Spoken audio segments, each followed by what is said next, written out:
Martin Lewis has some important news for thousands of people who've overpaid on their student loans and for women who could be missing out on a pension boost. Morning, Martin. Morning. Good morning to you both. Good morning. Firstly, we had the inflation figures out, sticking at 6.7%. Your reaction to that? Yeah, 6.7% year on year. I don't think it's what people wanted. I think we wanted it to go down slightly more than that. And the underlying inflation figure that gets out the volatile elements is also relatively sticky. The month-on-month rise is 0.6%. So it isn't the best news. I think probably the most important piece of news, though, today, the reason September's inflation figures are important, they feed into whether the state pension goes up or not, although because of the triple lock, average earnings are up by more, so you would expect the government to use that figure. But September's inflation also, by law, is what is decided for next April's increase on disability benefit, carers allowance, incapacity benefit. So they will all be going up by 6.7% next April. It's also what usually is used for other benefits like universal credit to dictate how they rise in April. But the government has discretion on that as whether it does it or not. But I think we will start to see a debate going forward now. What level will benefits be raised next April? Because September's inflation figure was pretty high at 6.7%. And of course, for millions of people, that's an absolute core part of their financial well-being going future, how big those benefits are. Well, look, before we move on to what I must confess is one of my pet hates, which is student loans. I hate them as a concept. I think they're dreadful. Before we get on to that, and you've got a bit of news on that, what's this news you have for women pensioners, state pensioners? Jude, I'm going to keep it really simple. Hundreds of thousands of people aged over 66, mostly women, who took time off work for childcare responsibilities between 1978 and 2010 have had their national insurance miscalculated because they may have been eligible for what's called home responsibilities protection. So they should have got national insurance credits and they weren't given it. Now, the state is starting to write to people who missed out on this, telling them that they are due these credits, which can be worth tens of thousands of pounds onto their state pension if they're short of national insurance shares for their state pension. They're starting with the letters to the over 66. They're being sent as we speak, and they may be sent over the next couple of months. So if you haven't got one yet, don't worry.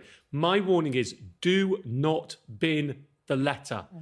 These are not scams. If you get a letter from HMRC and it talks about home responsibilities protection, it is not a scam. Now, look, some scammer might try and trick on the back of hearing me say this. So go direct to gov.uk. Don't put in any other funny website or anything like that when they write to you. But it really is just a heads up for people to be watching out for the letter. Hundreds of thousands of women are due to get that letter, aged over 66, in the coming months. All right, Martin, that's really useful advice. So, on to Richard's least favourite subject. Yep. Student loans. I'm going to ignore. I think I'm going to ignore that and not understand why. I mean, conceptually. Anyway, let's not do that. A story for another day, I think. Right. Yes, right. Who's overpaid and how do they get their money back? Well, a Freedom of Information request my team, Money Saving Expert, did shows 1 million people overpaid last year, and this adds to millions more from years before. The biggest single category, 833,000 in the 2022-23 tax year, repaid because they paid off their student loan when they didn't earn enough to. Now, there are lots of different plans, 10 different plans on different thresholds. We'll take the main one. In the main, you repay 9% of what you earn above £27,295. So if we divide that by 12, in a typical month, if you earn anything over £2,274, your employer takes money away from you. But that means if you have some months where you're paid more, some months where you paid less, you have some time in the year what you worked, some time you didn't, you can have money taken off you in individual months, even though you earned less than the annual threshold of £27,295, in which case you should not have paid off your student loan and you are eligible to get that money back. 165,000 people, their employer has had them on the wrong plan because they have to default on Plan 1 loans, which has a lower repayment threshold than most people are on. There's also people who paid off their loan, and there's people who started paying too early because you're only meant to pay in the April after you leave university, and employers have taken the money too early. In all of these cases, you are due to get the money back if you want it. Now, for some people, you don't want it because, of course, interest is being charged, and the fact that you are overpaying means you'll clear the loan more quickly. But as I've said for years on student loans, it doesn't really work like a loan. It works like more like a tax.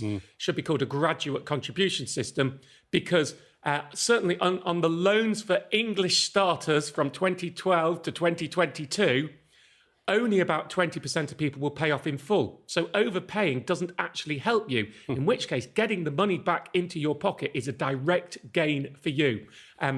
People need to have a few details ready and phone up. I know we're short of time. I've got a full video I put on all my social media channels that takes you through step by step what you need to do and how to work it out. But this is 1 million people who are possibly due money back. And I've had so many instant successes of people are getting £700-800 back after one phone call. Thank you, Martin. Another masterclass, Martin. Thank you very much. A Martin masterclass, which is where we must end it.